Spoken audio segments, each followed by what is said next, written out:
सभी को नमस्कार, सुप्रभात। आज फिर हम हाजिर हैं एक नया विषय लेकर और आज का हमारा सीखने का नया विषय है अनुस्वार और अनुनासिक। अनुस्वार और पंचमाक्षर को हम बिंदु के रूप में उपयोग करते हैं और अनुनासिक को चंद्र बिंदु के रूप में प्रयोग करते हैं। अगर हम एक नज़र हिंदी वर्णमाला पे डालें और हिंदी के स्वरों को देखें तो पाएंगे कि अ, आ, ई, उ, री, ए, ऐ, ओ, औ ये हिंदी में कुल 11 स्वर हैं। स्वरों के बाद हिंदी वर्णमाला में अंग तथा अह आते हैं। अंग तथा अह अयोगवा होते हैं, अर्थात ये आफ्टर साउंड मतलब स्वरों के बाद आने वाले वर्ण होते हैं।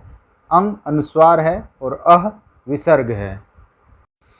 तो आइए अब हम देखते हैं अनुस्वार यानी कि अंग का प्रयोग कैसे होता है। जब हम मात्रा के रूप में इसको प्रयोग करते हैं तो ये बिंदु के रूप में प्रदर्शित होता है। यहाँ पे कुछ शब्द लिखे हैं जैसे क, अंग, कड़, कंकड़, जंगल, ढंग, कंघी, हंस और पंख। इन सब में बिंदी जो लगी है वह अंग का प्रयोग है यानी कि अनुस्वार का प्रयोग है। अब ध्यान देने योग्य बात यह है कि अनुस्वार का उच्चारण केवल नाक से किया जाता है, जैसे कंकड़ और खंजर इत्यादि में हम कर रहे हैं, और दूसरा अनुस्वार का प्रयोग बिंदु के रूप में होता है जैसे कि आप देख रहे हैं। तो आइए आगे बढ़ते हुए हम हिंदी वर्णमाला के इन व्यंजनों को देखते हैं। क, ख, ग, घ, ङ, च, छ, ज, झ, ञ, ट, ठ, ड, ढ, ण, त, थ, द, ध, न, प, फ, ब, भ और म।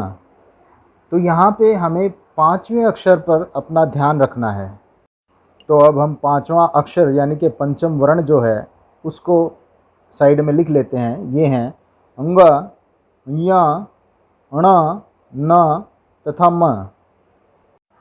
तो चलें अब हम देखते हैं कि पंचमाक्षर यानी कि पंचम वर्ण का अनुस्वार यानी कि बिंदु के रूप में तथा विस्तारित रूप में कैसे प्रयोग होता है। यहाँ पे आपको 5 शब्द दिख रहे हैं: गंगा, पंचम, ठंडा, बंद और कंबल। एक तरफ हमने पंचमाक्षर को बिंदी के रूप में प्रयोग किया है और दूसरी तरफ गंगा, पंचम, ठंडा, बंद और कंबल में उनका विस्तारित रूप लिखा है। यहाँ पर मैं आपको बताना चाहूँगा कि हम पंचमाक्षर का बिंदु के रूप में तब प्रयोग करते हैं जब पंचमाक्षर स्वर रहित हो। तो यहाँ पे 2 तरीक़ों से लिखा है, बिंदु के रूप में और विस्तारित रूप में।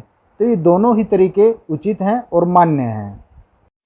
चलिए अब हम देखते हैं कि अनुनासिक अर्थात चंद्र बिंदु का प्रयोग कहाँ और कैसे होता है।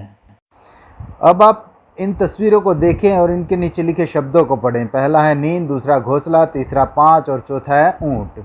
आप सोच रहे होंगे 2 में बिंदी लगी है, 2 में चंद्र बिंदु लगा है, तो 2 अनुस्वार हैं और 2 अनुनासिक। लेकिन नहीं, ये चारों के चारों अनुनासिक हैं। मैं बताता हूं कि ये कैसे अनुनासिक हैं।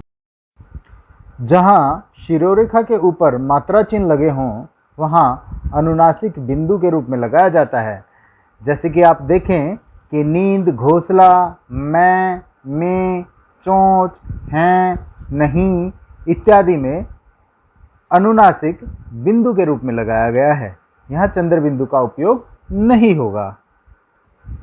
और जहाँ शिरोरेखा के ऊपर मात्रा चिन्ह नहीं लगे हों अर्थात स्थान खाली हो, वहाँ चंद्र बिंदु लगाया जाता है। जैसे कि आप देख रहे हैं, सांप, दांत, ऊंट, 5 गांव और उंगली में चंद्र बिंदु लगाया गया है, क्योंकि यहाँ पे ऊपर जगह खाली थी, कोई भी मात्रा नहीं लगी हुई थी। यहाँ ध्यान देने योग्य तथ्य यह है कि अनुनासिक का उच्चारण गले और नाक दोनों से होता है, अर्थात जो ध्वनि है वह गले और नाक से समान रूप से निकलती है। जैसे कि चोंच, मैं, गेंद, भैंस, कुआं, ऊंट, अंगीठी, आंसू, ऊंचा, उंगली इत्यादि में आप महसूस कर रहे हैं। तो चलिए अब समय हो चुका है आपके अभ्यास कार्य का। तो अभ्यास के लिए हमने 5 अशुद्ध शब्दों का चयन किया है जिनमें आपको लगाने हैं अनुस्वार और अनुनासिक। साइड में हमने करके भी दिखा दिए हैं, तो आप भी इस कार्य को करते रहें, अभ्यास करते रहें अनुनासिक और अनुस्वार का। तो उम्मीद है आपको समझ आ गया होगा, और वीडियो को पूरा देखने के लिए, समझने के लिए आपका तहे दिल शुक्रिया। धन्यवाद।